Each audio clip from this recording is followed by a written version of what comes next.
So, hey, Future Fox here. Just real quick, I just wanted to say that this video is a lot, and it took me a long time, and it was previously like 35 minutes long, and then I cut it down to 18 just because I didn't want to ramble too much on you guys. But this is pretty much my summarized thoughts of Vigor for the last 13 seasons and where I kind of think Vigor went wrong. So, thank you for being here. Sorry about this weird intro. Let's go ahead and get started.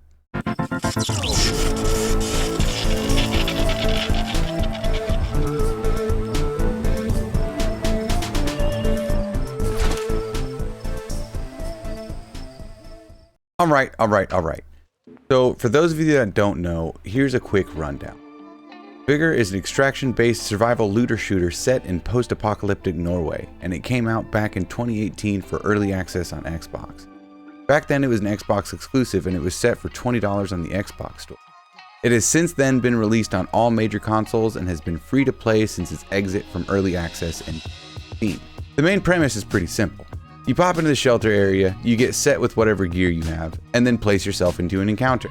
Once you're in that encounter, you use whatever skills needed to gather resources, guns, and materials. Then use the designated extraction points to leave and further upgrade your shelter with said resources, making you better prepared for more and more encounters. But of course, you have to be careful in these encounters because if you die, you will be sent back to your shelter with nothing, and everything you brought in with you will be lost. So like I said, it is actually pretty simple. You go in, you get loots, don't die, and get out. The way I'm going to break it down is like this. We are going to go over the presentation, the gameplay, the community, and the execution. And I'm going to score them all 1 out of 10 and give my input about each of them before going into my final thoughts about everything. So I gave you an overview about how to play the game, but how does the game present itself? Well, like I said, it's set in post-apocalyptic Norway, and the environments are actually quite beautiful. There are many different maps to choose from, allowing you to see different points of Norway that are actually based on their real-life locations. You've got different places like exploring the town of Grantheim, trudging through the snow of Vigor Forest, or even enjoying the view of the mountains from Fjellkanten. All of these maps are accompanied by different weather and time of day/night effects that mesh together very well with the environment and audio. I have always commended the Vigor devs on their map design, their audio, and the atmosphere that they have built for the game. There is a uniqueness to what the developers have built into Vigor, and that's one of the big things I see drawing people back: the atmosphere. As I said, we'll be scoring these categories separately 1 out of 10 for a final score, and if we are just talking about the presentation through map design, audio, and environments, I'd give Vigor a solid 8 out of 10. But for the sake of time, we gotta move on to the next and possibly most important part, the gameplay. Now, this section is going to be a little weird for me because as I've been playing this game for 4 years, the gameplay has shifted massively. Quite literally everything that has to do with the gameplay has been altered somehow, from the guns to the way you move, to the shelter and its improvements. Even the camera has changed its placement behind your character since I've been playing. When I started, Vigor was a true shell of a game. Shelter was tiny, everything was clunky, the gunplay was terrible, movement was god-awful, things like tripping off a small stone and getting half your health drained, bushes being completely bulletproof, guns automatically dumping all of your ammo. The list just went on and on and on. But now, 13 and a half seasons later, Vigor is a lot more polished. Shelter got a few small cosmetic expansions here and there, movement slowly got fine-tuned to be much smoother, and gunplay and hit registration saw leaps of improvement through the updates. New modes were added, new guns were added, and we saw many new features come and go as the update cycles went on. Now, even though Vigor has made huge steps in tuning the gameplay, it still has a lot of work to do with gun balancing, tuning the movement in regards to weight and momentum, loot balancing, and I could continue. But for now, I will give the gameplay of Vigor a 6 out of 10, and I will add more reasonings to that point in a minute though, because I want to talk about the community. The community for Vigor is absolutely diehard. Maybe I'm a little biased because of how much time I've spent here, but the Vigor community is downright amazing. Vigor has had some ups and downs to say the least, but I've spent a lot of time in other communities, and so far nothing compares to the passion the Vigor community has for a game that's still this small in comparison to other games of the same genre. I can tell you with absolute honesty that the only reason that I played and streamed this game for so long was because of the respect that I have for the Vigor community. Through all of the missteps, y'all do your best to see the potential this game has. Or had. But nonetheless, I actually want to give the Vigor community its own standalone ranking of 9 out of 10. This community is so open and welcoming, and in my opinion, Vigor is a great place for small streamers to grow making content. I think I'm living proof of that because y'all helped make me a YouTube and a Twitch partner. But I mean, enough of the mushy stuff. I want to talk about where I think it all started going wrong. I want to talk about the execution. This one is a doozy. So you know how I said Vigor is on season 13.1? Well, in total, I've made about 30 Vigor update videos. Now I could go over each and every one of these videos right now and show you the receipts. And I even made a YouTube playlist that's every update for Vigor back to back to back. Just so you can see for yourself, but unfortunately, Vigor's updates and seasons have been absolutely riddled with constant backpedaling, blatant meta abuse, community deafness, and that's on top of the game already having a bad reputation for server lag, hit registry, and just overall glitchy beat. It may sound like I'm being harsh, but I'm really not. Vigor has come a long way, but it took a long time and it like drunkenly stumbled its way there.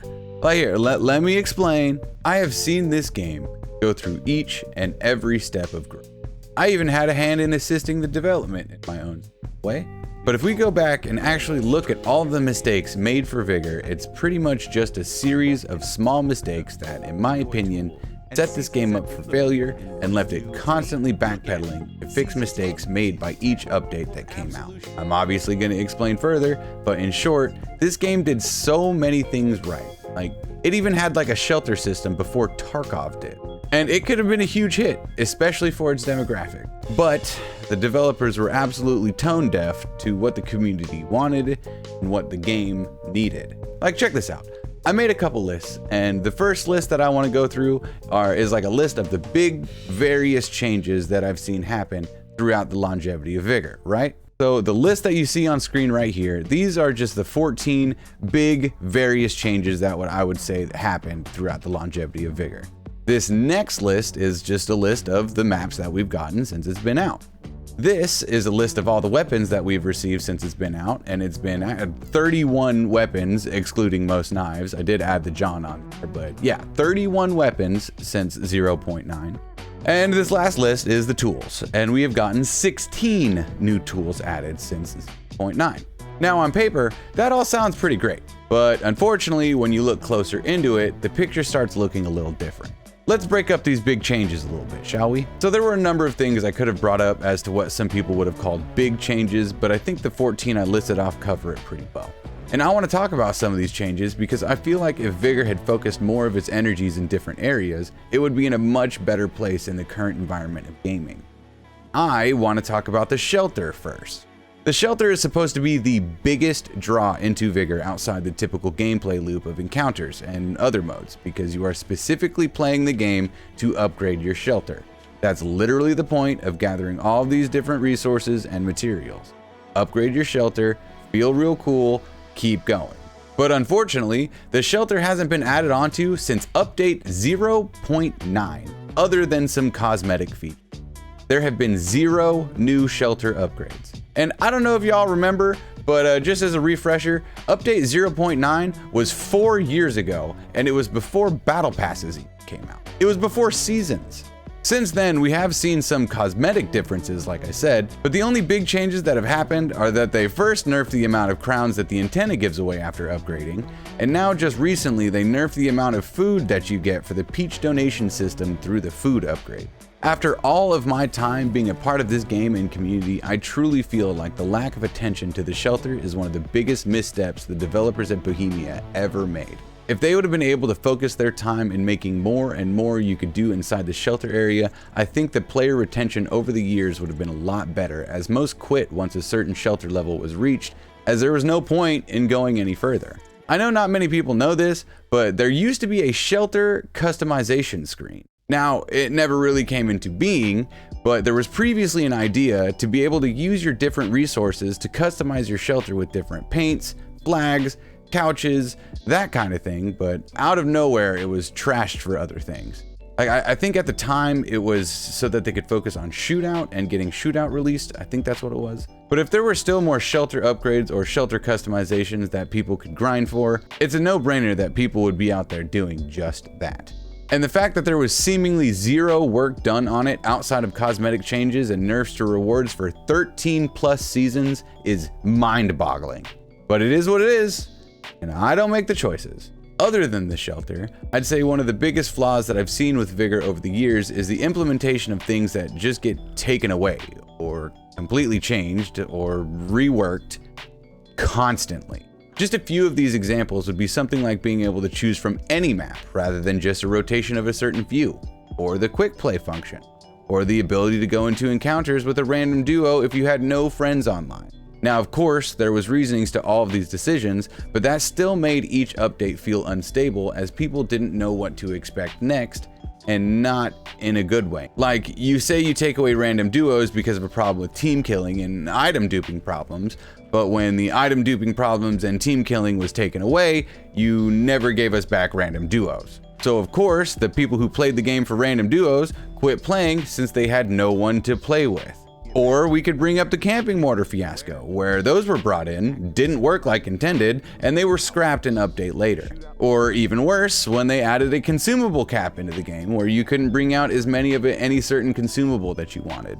Like, you know, no more loading in with 75 contact bombs. And even though I totally understand the reasonings behind not wanting somebody to bring in 50 mortar strikes, the freedom of being able to do so was exactly what made Vigor awesome, because you knew you could immediately lose all of that to someone sneakier than you with a Luger. It was just another example of Vigor slowly being put into a box. When it comes to the big changes I've listed, most of them I have no problems with. Like, who would be mad at new points of interest? Who's gonna be mad about getting more maps? Mementos with cool soundtracks and cassette tapes with background lore that you can collect? All of that is awesome in my book. Even as I was writing all of this info up and I saw that they had added 31 weapons into Vigor since I had been playing, I was pretty impressed. But then I remember the things that we didn't get, like a melee system rework, or crossplay between all of the consoles, or that almost every single update that has ever come out has seemingly focused on changing the weapons around, whether it's recoil or lack thereof, or releasing weapons that are blatantly broken upon release. The weapon changes were so drastic at some points, people would quit after taking the time to learn a weapon just for it to be completely different with the next update. And these weren't small changes most of the time. Who remembers the ADR meta? The AKM meta? The Rafa Cup meta? The SG1 meta? The Boogle meta? The LMG meta? If you've been playing Vigor for as long as I have, you probably just correlated each one of those metas that I listed off to a certain season too, huh? And that's the whole point that I'm trying to make. Each one of these updates and seasons for Vigor have had something holding it back, and thus that created another update to fix it, and so on. And look, I know that's pretty much the cycle of game development, and I'm not hating on that, but it was glaringly obvious in the development of Vigor, and the community and partners were very vocal about these things, or the things that they didn't like, or the things they thought should change, but all of that effort seemed to fall on deaf ears. Do you need some more examples? How about adding a knife in with almost every update, yet never taking the time to fully develop a melee system that worked enough for them to be viable? How about when the community asked for a new shelter improvement in regards to crafting weapons instantly, and the devs said, you pay for it? Like, we literally, that could have been an awesome shelter upgrade. It would have been just that easy. It was handed to you on a silver platter. We already have it for consumables, and y'all literally just said, nah, you pay for it. Or maybe the fact that the community has absolutely praised the development team for the implementation of legacy seasons, and guess what they are now about to take away? This is coming from the same dev team that said they would never add weapon blueprints into the in-game store because they themselves said it would be too pay to win, only then to do exactly that. A recent example would be when myself, the other partners, and the entire community was begging for an LMG nerf after they became the god tier of weapons of Vigor. And the devs straight up said that they were balanced during a dev stream and that they weren't going to change them, only for them to recently nerf them and then just be like, God, man, I really wish you guys would have said something sooner. This is the exact problem of why Vigor never reached its potential. I made a video about 2 years ago and I told the devs that they better be careful because soon the extraction genre is going to start taking over. And if you don't make the right moves, a AAA company is going to come through and do exactly what y'all have done, but bigger and better at it, while Vigor will be left in the dust. And guess what's been coming through lately? The Cycle, Hunt Showdown, Marauders, of course Tarkov, but I mean COD just came out with DMZ, and with it being in early access, all I can say is I told you so, and y'all better hope that they don't add some type of shelter option. I could ramble about this topic all day and night, but I'll stop there, and I'm going to give the execution of Vigor during its 13.5 seasons a 4 out of 10. With all of this being said, I want to take a step back and say something. I love this game. I love this community. I have a lot of respect for the developers of Vigor. Without this game and community, I wouldn't have the career making content that I do. I owe a lot to Vigor, but I would be remiss if I just acted like this game was amazing and nothing was wrong. To be completely honest, I would be surprised to find out if the devs of Vigor even played the game they're building for more than 5 hours a week. It just seems like a lot of the problems Vigor has been absolutely stifled by were easy things that could have been fixed with the proper planning. But that's what Vigor didn't have. Each update felt like they were just throwing ideas at a wall with no apparent end goal in sight. And now, at what feels like the end of the life cycle for Vigor, it just seems like they are scrambling to get any leftover money out of it by adding in more and more microtransactions. You know, like here's some super silly mustaches that cost $20 each. And not only that, but they've even recently had to extend the time between the updates out even further. All in all, Vigor is a game that did a lot of things right. And if you ask any fan of Vigor, they will all tell you the same thing. Vigor has great potential, but at this point, I feel like it should be said that Vigor had great potential. Now, I don't want y'all thinking that I'm over here just being the "oh, Vigor is dead" guy, because I truly believe that no game is dead as long as someone is playing it. And Bohemia really isn't known for giving up on their IPs. I mean, just look at the longevity of DayZ and the Arma series. I don't doubt at all that Vigor still has some time left in its lifespan. I just think it's incredibly disappointing that Vigor didn't see the potential we all thought it could have while the early community was thriving. I feel like we have seen the best Vigor has to offer already, and as upsetting as that may be to hear, I'm just so glad that I was a part of this community while I was, and I hope that one day the devs will breathe new life into this game somehow. This video has already gone on for a while, and it's been the most difficult editing process of my life so far, but I think I've pretty much said my point. For its presentation, I give Vigor an 8 out of 10. For its gameplay, I give Vigor a 6 out of 10. For its community, I give Vigor a 9 out of 10. And for the way that Vigor has handled the execution of the last 13.5 seasons, I give it a 4 out of 10. I will still continue to drop into the Outlands randomly like I have been, and I'll still contribute my thoughts where I feel it might be needed. But I wanted to make a video that summarizes all of my thoughts after such a long experience inside Vigor. I feel like my partnership with Vigor ended a lot sooner than I would have liked, but I still feel like the choice was a good one considering our differences professionally and our differences with where the game is headed. I really hope that this video wasn't too jumbled around, and I do hope it at least made some sense what with my ADD brain and all. And I hope that you can see that I really only want this game and community to prosper. You know, maybe Bohemia will hit me up one day to be their project lead. But yeah, thanks for your time. I hope that you enjoyed the video. Make sure to like and subscribe. Foxy out.